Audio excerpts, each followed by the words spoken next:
प्यारे बच्चों, नमस्कार।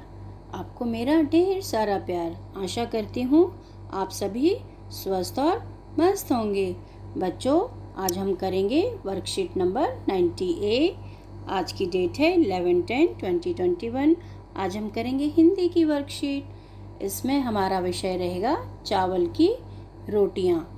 तो बच्चों, आइए शुरू करते हैं आज की वर्कशीट। बच्चों, अपनी पाठ्य पुस्तक के पाठ चावल की रोटियों को बोलकर पढ़िए। तो आइए पाठ में आए कुछ शब्दों पर ध्यान देते हैं और कुछ नया सीखते हैं, जैसे पंछी, मनपसंद, नहीं आदि।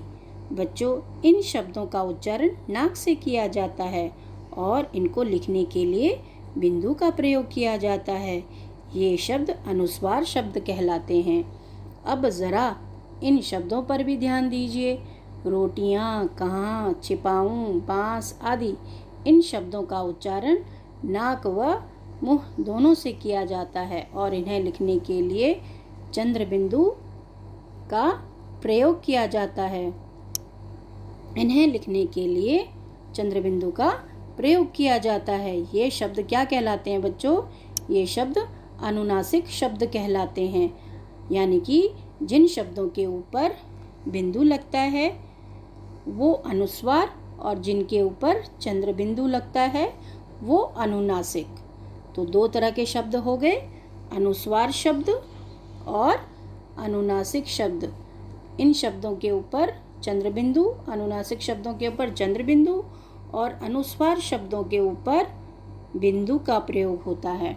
और दोनों में अंतर क्या होता है कि जो अनुस्वार वाले शब्द होते हैं उनका उच्चारण करते समय हमें केवल नाक की ज़रूरत होती है, यानी कि नाक के अंदर से ध्वनि निकालनी पड़ती है।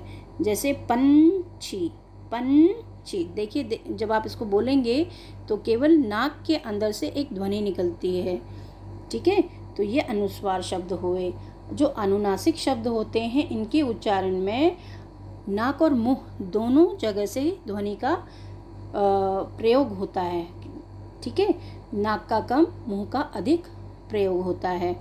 तो इसको जैसे बांस, आप देखेंगे नाक और मुंह के बीच में एक जगह होती है, वहाँ से आवाज़ निकलती है, बांस, छिपाऊँ। ठीक है, तो ये हुए हमारे अनुस्वार और अनुनासिक शब्द। अब इनसे संबंधित कुछ हमें प्रश्न नीचे दिए गए हैं, आइए उन्हें सॉल्व करते हैं। प्रश्न संख्या 1, इसमें क्या पूछा है?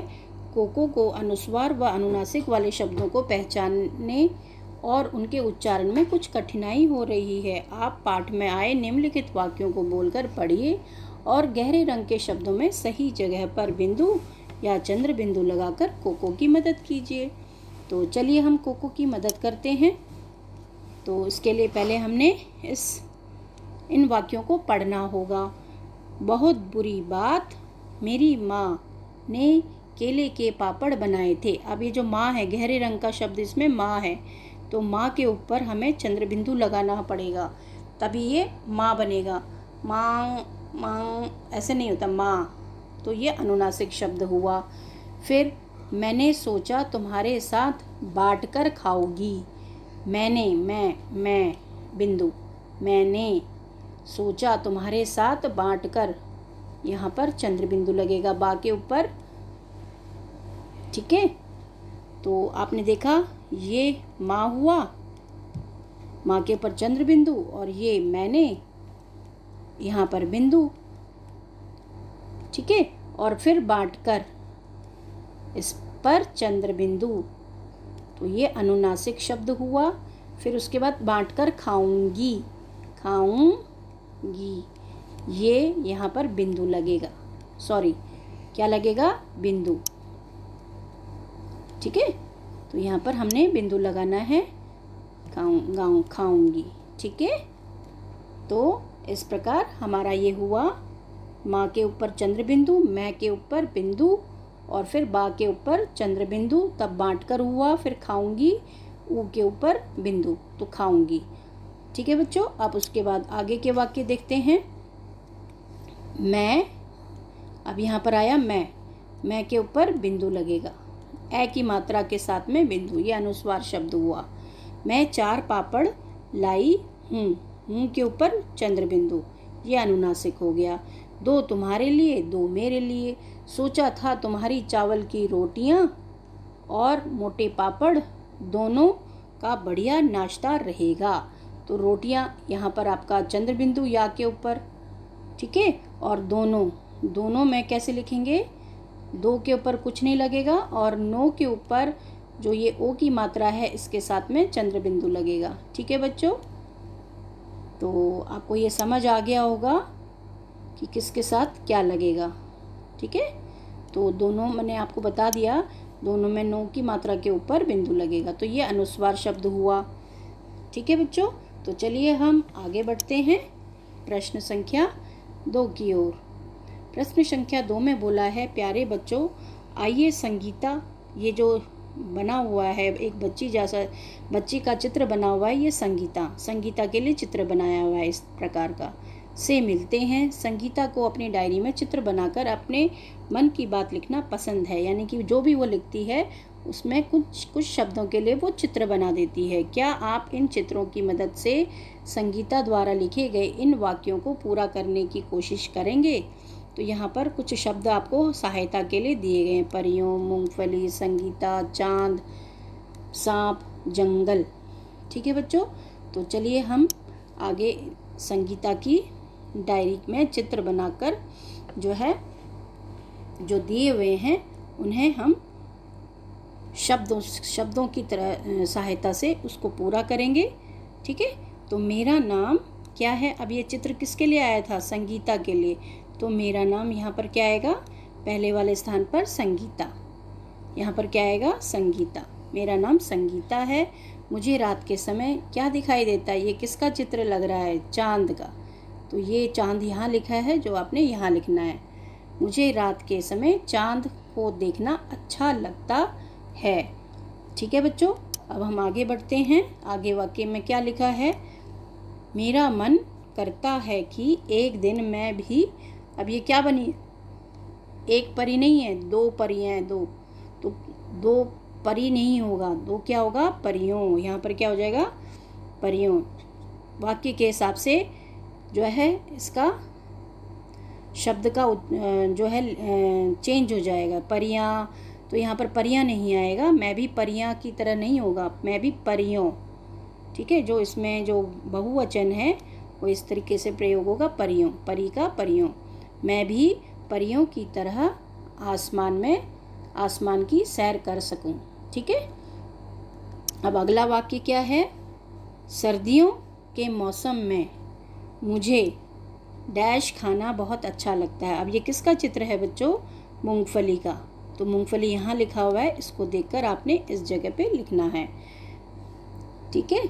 एक बार मैं अपने चाचा के साथ, किसका चित्र है ये, ऊपर देखिए सहायता बॉक्स में जंगल, तो ये जंगल जो है आपने यहाँ लिखना है। एक बार मैं अपने चाचा के साथ जंगल में गई, वहाँ पर मुझे क्या दिखाई दिया, सांप दिखाई दिया, तो सांप को जो ऊपर है ये सांप यहाँ पर आप लिख दोगे, ठीक है। उसे देखकर मैं बहुत डर गई। अब नीचे नेक्स्ट सेक्शन में जो है हमें बातचीत का सेक्शन है, इसमें हमें क्या करना है, साथ में एक चित्र दिया हुआ है, इस चित्र को देखना है और इस चित्र को देखकर हमने संवाद बनाना है और फिर जोर से बोलना है और अपनी कॉपी में लिखना है। तो इस बच्ची का नाम हम रानी रखते हैं और इस व्यक्ति का नाम हम सलीम चाचा रखते हैं। तो चलिए देखें रानी क्या बोल रही है, रानी बोल रही है, सलीम चाचा मेरे रुमाल में भी सुंदर कढ़ाई कर दो। तो इसे जब हम कॉपी में लिखेंगे ना बच्चों, तो इस प्रकार लिखेंगे, रानी कह रही है, तो इसके लिए हम बिंदु इस तरीके से लगाते हैं, सलीम चाचा मेरे रुमाल में भी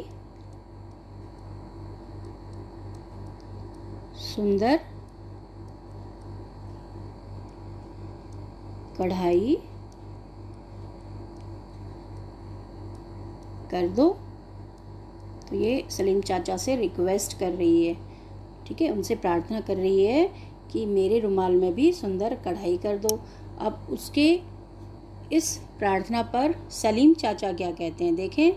तो सलीम चाचा कहते हैं, ठीक है बिटिया, तुम्हारे रुमाल में भी मैं सुंदर कढ़ाई कर दूंगा। तो सलीम चाचा क्या बोलते हैं, सलीम चाचा कहते हैं, ठीक है बिटिया, ठीक है बिटिया। ब में छोटी की मात्रा, ट में छोटी की मात्रा और या। ठीक है बिटिया,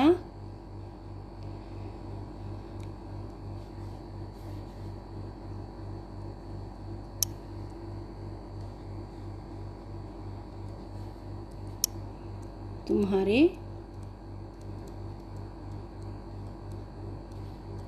रुमाल